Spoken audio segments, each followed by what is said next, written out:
Bertemu kembali dengan Bu Arnis, belajar matematika mantul, mantap, betul.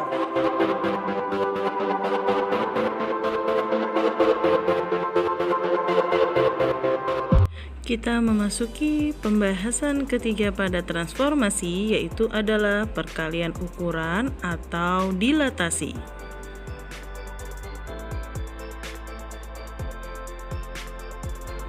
Tujuan pembelajaran yaitu menentukan apakah suatu dilatasi termasuk perbesaran atau pengecilan, lalu menentukan faktor skala untuk suatu dilatasi yang diberikan. Yuk kita perhatikan penerapan dilatasi dalam kehidupan sehari-hari.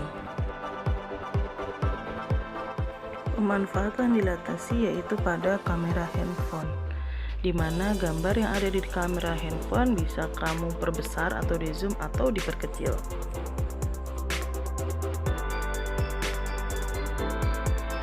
Pemanfaatan lain yaitu pada proyektor.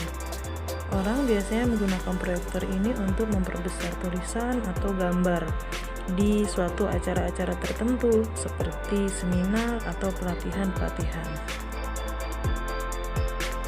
Pemanfaatan yang lain yaitu adalah pencetakan foto. Misalnya kalian ingin mencetak foto ukuran 2x3, 3x4, 4x6 atau ukuran yang sangat besar ya, yang mungkin bisa dipasang di sudut ruangan kalian.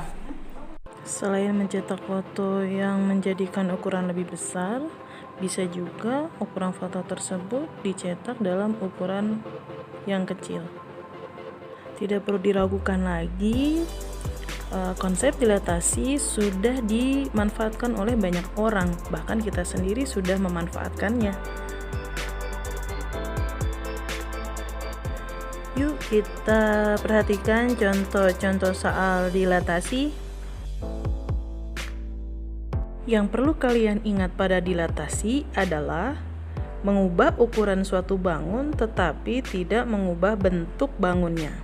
Jadi bentuknya tetap sama, hanya ukurannya nanti bisa diperbesar atau diperkecil. Yang perlu kalian ingat atau perhatikan adalah mengenai faktor skala. Faktor skala ini yang menentukan ukuran perbesaran atau pengecilan dan titik pusat dilatasi. Titik pusat dilatasi yang akan dibahas yaitu adalah titik pusat di O0,0. Silakan perhatikan gambar dilatasi berikut. Ini ada sebuah segitiga yang berwarna orange ya, segitiganya kecil. Kemudian didilatasikan menjadi agak besar yaitu berwarna hitam dan diperbesar kembali menjadi warna hijau. Yang perlu kalian pahami adalah yang kalian harus ingat adalah faktor dilatasi. Faktor dilatasi jika lebih dari 1, maka nanti gambarnya semakin besar atau mengalami perbesaran. Apabila faktor dilatasinya antara 0 dan 1, maka dia akan mengalami pengecilan atau nanti bayangannya menjadi lebih kecil. Sedangkan kalau faktor dilatasinya kurang dari 0, maka dia mengalami perbesaran juga ya, makin besar juga nanti bayangannya. Untuk mempermudah nanti kalian bisa mengetahui bayangannya, kalian bisa ingat ketentuan berikut ya. Jika titik X, Y didilatasikan dengan faktor skala sebesar K dan pusat dilatasinya O0,0, maka bayangannya adalah tinggal kamu kalikan faktor dilatasi yaitu K kali X dan K kali Y. Intinya adalah kamu kalikan nanti menjadi bayangan dari sebuah dilatasi. Ayo kita lihat contoh. Titik A terletak pada 3,0, titik B terletak pada 3,2 dan titik C terletak pada 0,2. Titik-titik tersebut memiliki bayangan masing-masing. Bayangan titik tersebut didilatasikan terhadap pusat O0,0. Maka bayangannya masing-masing adalah Titik A bayangannya 6,0, titik B bayangannya 6,4, dan titik C bayangannya 0,4. Jika kalian perhatikan bayangan dari titik masing-masing, maka bayangannya adalah semakin jauh dari pusat titik 0,0, alias bayangannya makin besar. Makin besar berapa? Nah, ini yang kita kenal dengan faktor dilatasi. Kalau titik A nya 3,0 menjadi 6,0, pasti yang jelas adalah faktor dilatasinya adalah 2.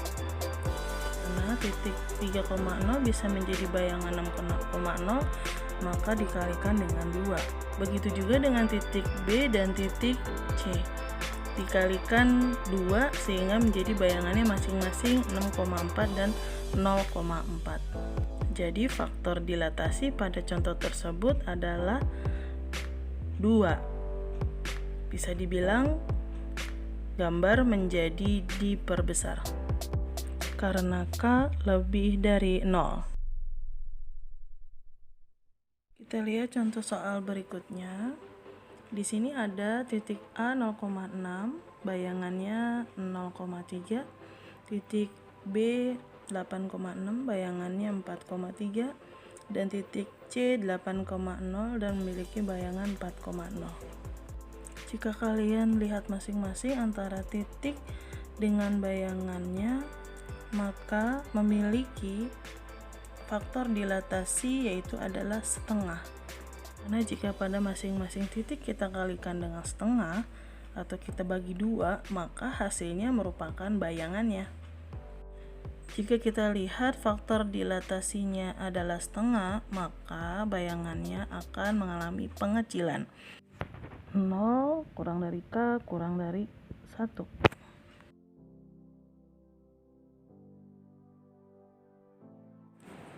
Silakan perhatikan contoh soal pertama.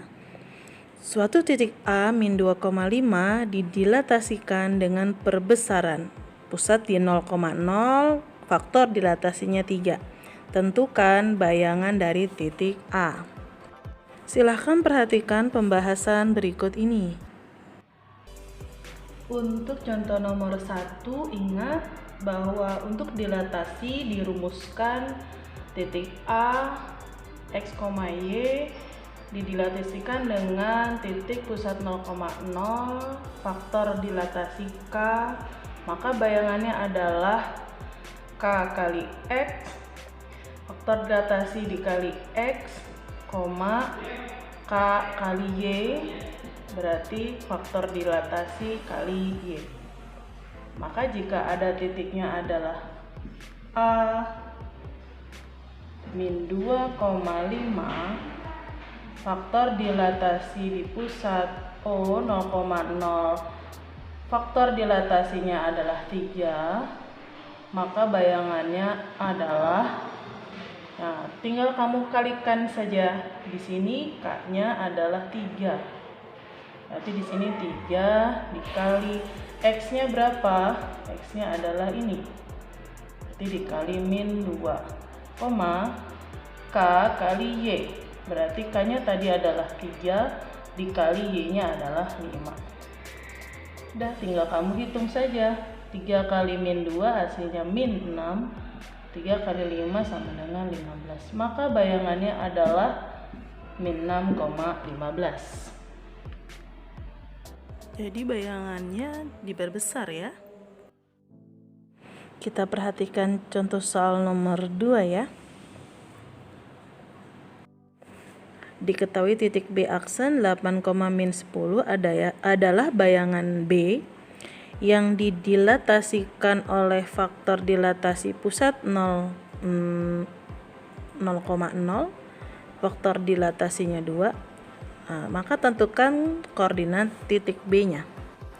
Silahkan ikuti pembahasan contoh soal nomor 2. Oke, untuk contoh 2, seperti tadi, yang kamu ingat adalah kalau jika ada titik di sini Ibu kasih nama B, X, Y didilatasikan pusat 0,0, faktor dilatasi K, maka bayangannya tinggal kamu kalikan antara faktor dilatasi dikali dengan X, faktor dilatasi dikali dengan Y. Kata kuncinya adalah dikalikan. Nah, sekarang kalau nomor 2 ini yang diketahuinya justru adalah bayangannya. Bayangannya adalah B aksennya adalah 8 min 10. Kemudian faktor dilatasinya juga sudah ada 2. Yang ditanyakan adalah titik asalnya atau bendanya. Maka yang ditanyakan di sini adalah X dan Y-nya. Caranya bagaimana? Caranya sebenarnya kebalikannya. Kalau kita cari bayangannya adalah dikali, maka kalau dicari bendanya adalah dibagi. Sebenarnya begitu. Nah, sekarang kita lihat saja. Kalau tadi caranya adalah 2 dikali X sama dengan 8, maka di sini kita bisa tulis 2 kali X faktor dilatasi kali X sama dengan bayangannya 8. Kita pindah ruas menjadi 8/2, maka X-nya ketemu 4. Bagaimana dengan Y-nya? Y-nya di sini 2 kali Y sama dengan Y-nya berapa? Bayangannya min 10. Maka Y sama dengan min 10/2. Maka Y-nya adalah min 5. Maka titik bendanya adalah X, Y. Berapa itu? 4, min 5. Masih tetap semangat ya mengikuti pembelajaran dilatasi ini. Oke, kita lanjutkan ke contoh soal nomor 3. Diketahui titik B 2, min 4 dan memiliki bayangan B aksen sama dengan 10, min 20. Tentukan faktor dilatasinya. Oke, silakan simak penjelasan berikut ini.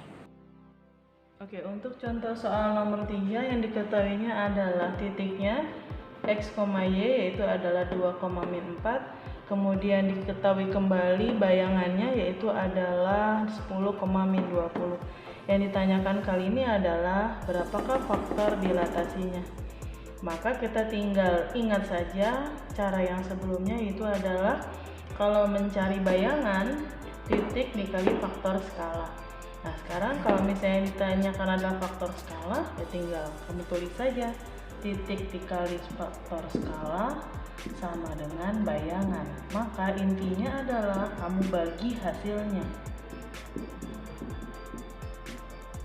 Bisa juga kamu coba yang Y-nya. Berarti titik Y dikali dengan faktor skalanya K, hasilnya bayangannya min 20. Maka ini kamu pindah ruas jadi dibagi. Ya, K sama dengan min 20 bagi min 4 berarti 5. Jadi faktor skalanya adalah atau K sama dengan 5. Alhamdulillahirrabbilalamin, kalian sudah mempelajari tentang transformasi geometri, yaitu adalah dilatasi atau perkalian ukuran. Bisa kita simpulkan bersama-sama, dilatasi itu adalah mengubah ukuran dari suatu benda bisa menjadi lebih besar atau menjadi lebih kecil tanpa harus merubah bentuknya. Jadi bentuknya tetap sama. Ya, kemudian kalian juga sudah tahu manfaat-manfaatnya banyak sekali ya. Bahkan yang paling dekat adalah handphone yang kita gunakan, yaitu merupakan pemanfaatan dari konsep dilatasi. Oke, mudah-mudahan bermanfaat yang Ibu sampaikan hari ini. Ingat, jangan pernah pantang menyerah untuk belajar, tetap jaga kesehatan, stay at home, jika harus keluar rumah gunakan masker. Ibu akhiri, assalamualaikum warahmatullahi wabarakatuh. Salam Med Lovers.